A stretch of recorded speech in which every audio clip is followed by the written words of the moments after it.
it's clear, if one goes all the way back to 2001, that after it was admitted to the World Trade Organization, China cheated in multiple ways. China continues to subsidize its industries in all kinds of ways. It engages in unfair competition. It does things that look to me at least like dumping.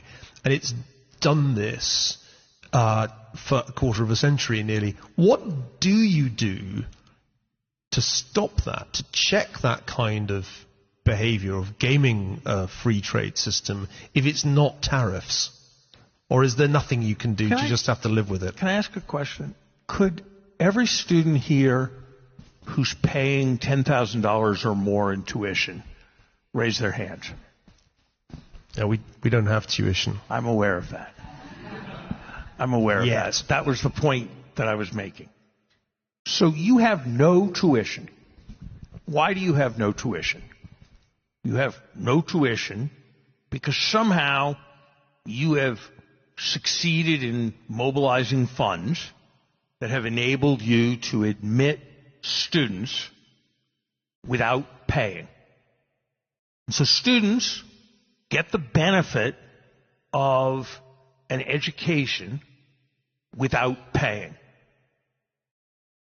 Do you think that if the University of Texas or Harvard or Rice called this an unfair practice because it put them at a competitive disadvantage, that would be a reasonable thing? Or do you think that it's a good thing that you're able to provide free college educations, and it would be even better if more people could provide free college educations? I kind of have the latter view. So if China wants to sell us things at really low prices, and the transaction is we get solar collectors that help make there be less global climate change, or we get batteries that we can put in electric cars, and we send them pieces of paper that we print. Think that's a good deal for us or a bad deal for us? I kind of think it's a good deal for us.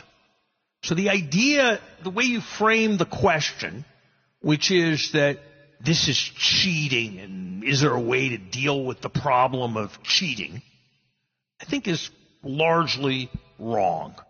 It's just like, was it unfair to dentists when fluoride water got invented? It was terrible for the dental business. Terrible. Far fewer cavities. Far less for dentists to do.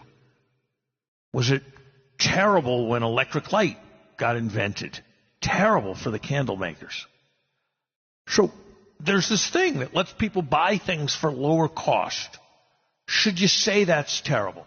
I think the whole way of framing the question is wrong. Now, I'm making it simpler than it is.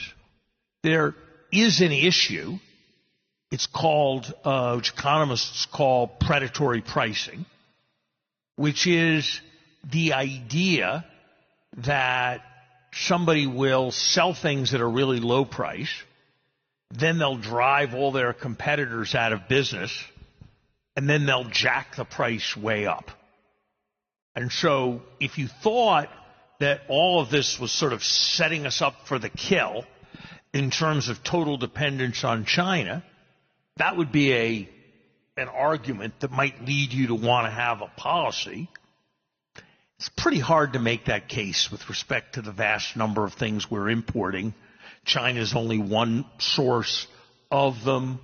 If the price did get jacked up, our producers could re-enter the market.